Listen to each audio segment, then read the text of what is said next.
La geografía, con su paciente y silenciosa autoridad, moldea el destino de las naciones, influye en la formación de identidades y, quizás lo más crucial en la historia humana, dicta las estrategias de la guerra y los límites de la ambición política. Entre todas las características naturales, el río se alza como el más paradójico. Es la arteria de la civilización, la fuente de la vida y el comercio, pero también la línea de defensa más formidable. Y, a veces, la frontera psicológica que ninguna nación se atreve a cruzar.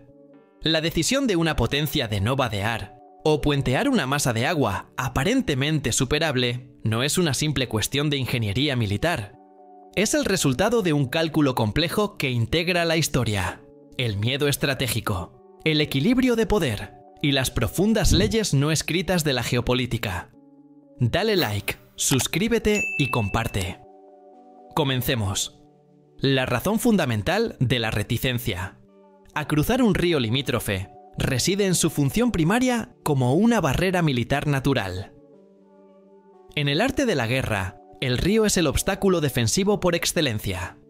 No solo representa una interrupción física que requiere un equipo especializado y la paralización del avance, pontones, lanchas, botes, sino que el acto de cruzarlo, la operación anfibia fluvial, es, estadísticamente, la más peligrosa en el arsenal militar terrestre.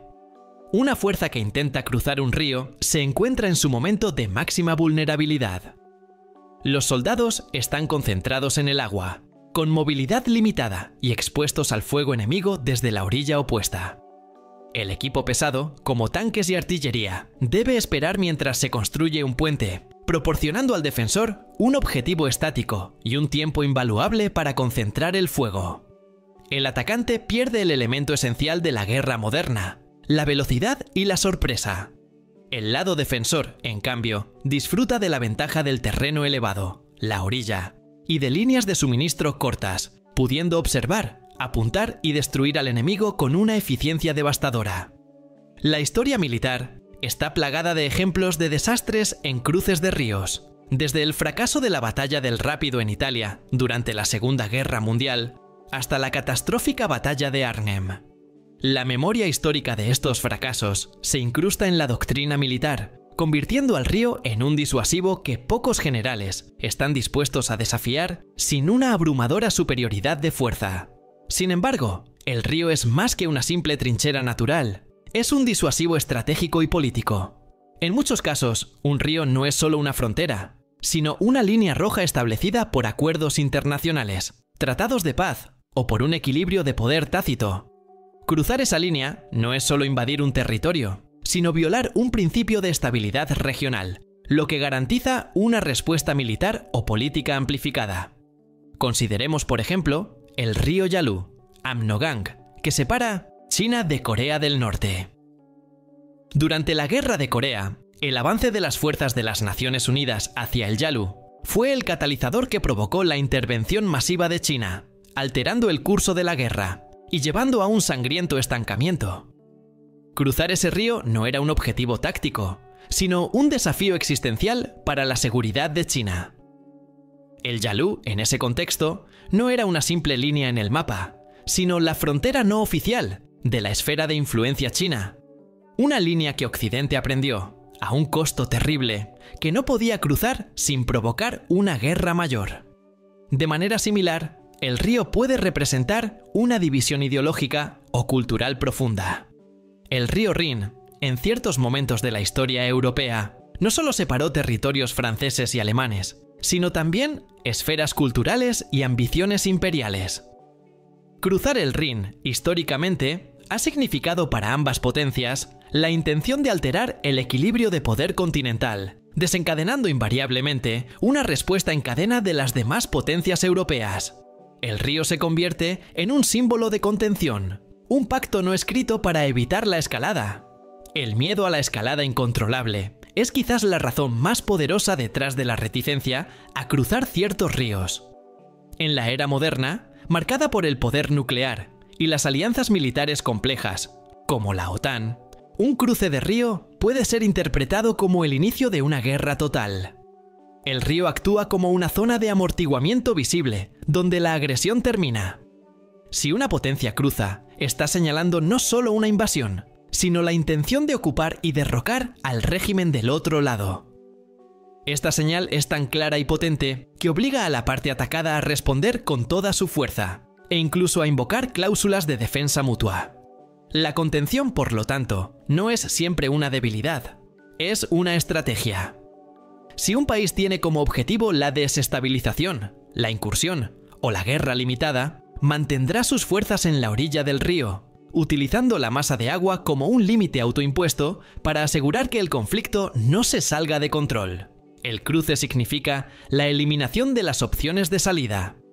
Mientras el río no se cruce, siempre existe la posibilidad de un cese al fuego y una retirada controlada. Una vez que se cruza, el compromiso es total y las consecuencias impredecibles. El factor psicológico y de cohesión interna también juega un papel determinante.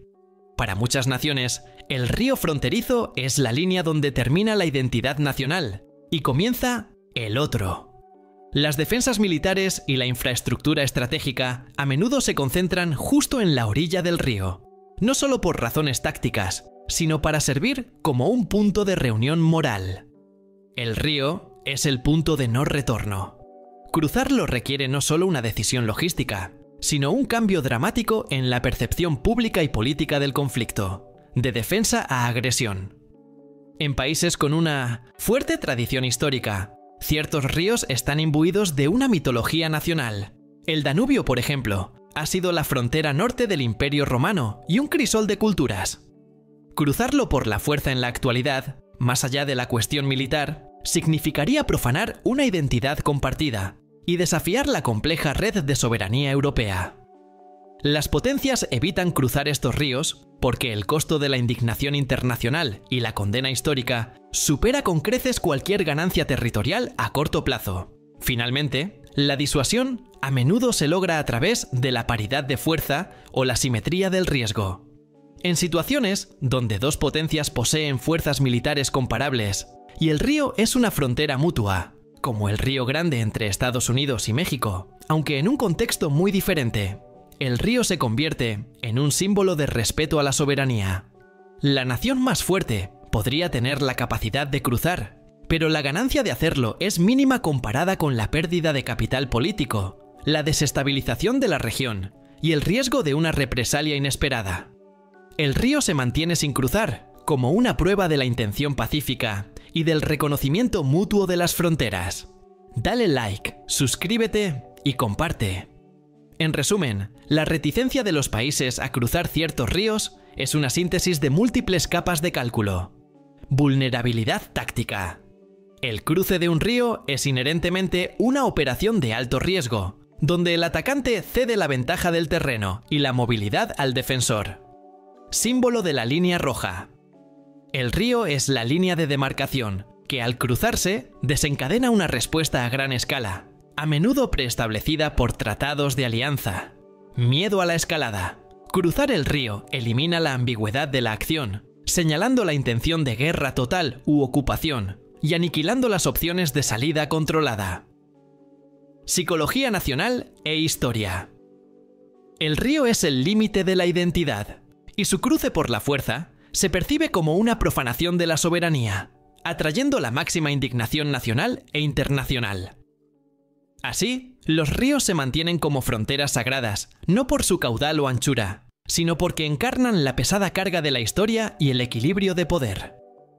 La decisión de un país de no cruzar es, en última instancia, un testimonio de la primacía de la estrategia sobre el mero poder, un reconocimiento de que algunas líneas, aunque naturales, están tan profundamente codificadas en el orden geopolítico que su transgresión conlleva un precio que ninguna nación está dispuesta a pagar. Así, los ríos se mantienen como fronteras sagradas en la mente geopolítica de las naciones, no simplemente por su caudal físico, su anchura intimidante o su potencial como obstáculo militar, sino porque encarnan la pesada carga de la historia y el delicado equilibrio de poder que ha costado siglos establecer.